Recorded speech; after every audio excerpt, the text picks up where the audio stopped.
vraies voix Sud Radio. Ça fait du clic sur les réseaux sociaux. Faut qu'on lui laisse du temps quand même, Félix Mathieu, c'est quand même son anniversaire aujourd'hui. Ouais. Et en tête du top tendance, c'est Félix Mathieu ce soir. Non, j'en plaisante, on trouve. Le nom, Sophie Binet. Eh oui, Twitter ne parle pas que de moi quand même, faut pas exagérer.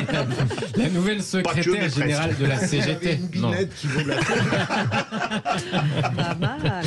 La nouvelle secrétaire générale de la CGT, dont il est beaucoup question sur Twitter, puisqu'elle a été élue ce matin au congrès de Clermont-Ferrand.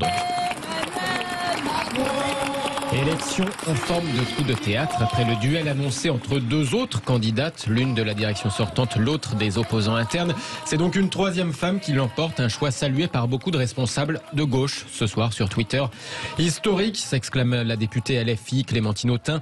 Une femme, une féministe à la tête de la CGT en 2006, écrit Clémentine Autain. En 2006, Sophie Binet a contribué à faire tomber la loi sur le contrat première embauche. Et maintenant, aux retraites pour une CGT rassemblée et combative. Bravo et sororité à elle, écrit Clémentine Autain. Autre insoumise, mais cette fois du Parlement européen, Manon Aubry renchérit. Toutes mes félicitations à Sophie Binet, infatigable combattante de l'égalité femmes-hommes pour son élection à la tête de la CGT.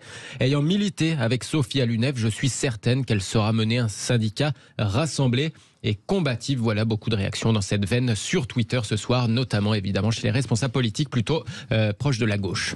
Et on y reviendra dans quelques minutes avec le tour de table de Virginie Calmels. Autre sujet, Philippe. L'Italie bloque ChatGPT, star de l'intelligence artificielle. Oui, l'Italie, premier pays dans le monde occidental, a bloqué ChatGPT pour des craintes liées à l'utilisation des données. Il y a 2 mois déjà, Rome bannissait un autre programme commercialisé comme étant un ami virtuel. Cette fois, donc, c'est ChatGPT, cette intelligence artificielle. Dans un communiqué, l'autorité italienne de protection des données personnelles prévient que sa décision a un effet immédiat. Elle accuse le robot conversationnel de ne pas respecter la réglementation européenne, de ne pas vérifier notamment l'âge des usagers mineurs. L'institution italienne souligne notamment que ChatGPT a subi le 20 mars une perte de données concernant les conversations des utilisateurs, avec des informations notamment sur le paiement des abonnés aux services payants qui ont été perdus, égarés. Le bug avait affecté quand même un peu plus d'1% des abonnés, un nombre indéfini d'utilisateurs gratuits. Avant-hier, c'était Elon Musk lui-même qui en appelait à mettre les intelligences artificielles sur pause. Le milliardaire est l'un des fondateurs de l'entreprise OpenAI, à l'origine de ChatGPT, dont il a ensuite quitté le conseil d'administration. Elon Musk, donc, accompagné de plusieurs centaines d'experts mondiaux, réclame une pause de 6 mois dans la recherche sur les intelligences artificielles, celles qui vont au-delà de l'intelligence de ChatGPT 4, un peu le summum de ce qu'on fait en la matière actuellement.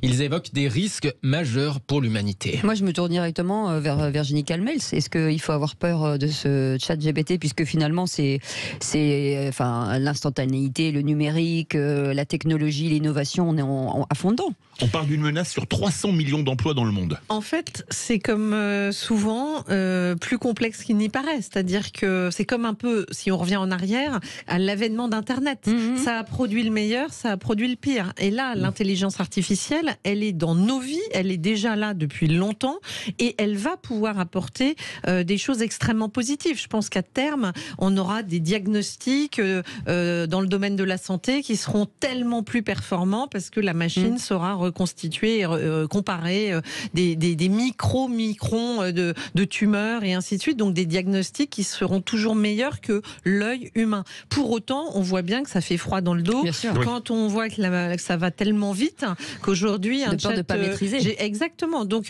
il me semble intéressant et je regrette. Moi, j'avais fait une petite tribune en la matière en disant que c'est absolument dingue qu'on ait eu une élection présidentielle l'année dernière et que ces sujets n'aient même pas été évoqués. On n'a pas parlé intelligence artificielle, on n'a pas parlé de ce qui va révolutionner le monde et le monde du travail précisément. Et la réforme des retraites, pardon, mais on n'a pas non plus évoqué cela, alors que ça a des répercussions tellement importantes. Et je trouve intéressant de voir ce que fait l'Italie, parce qu'effectivement, il y a un moment donné, c'est un sujet politique, et je trouve dommage qu'aujourd'hui, en France, je parle dans la classe politique, on ne se saisisse pas de ce sujet. Eh ben, on en parle beaucoup, tout de même maintenant. Les hommes et les femmes politiques ne sont pas prononcés. Personne n'a dit qu'il fallait l'interdire. Voilà, on en parle dans les médias. On n'en parle pas, il me semble, en politique. Le tour de table de l'actu des vraies voix, c'est dans quelques instants. On fait une petite pause et on revient tout de suite. À tout de suite.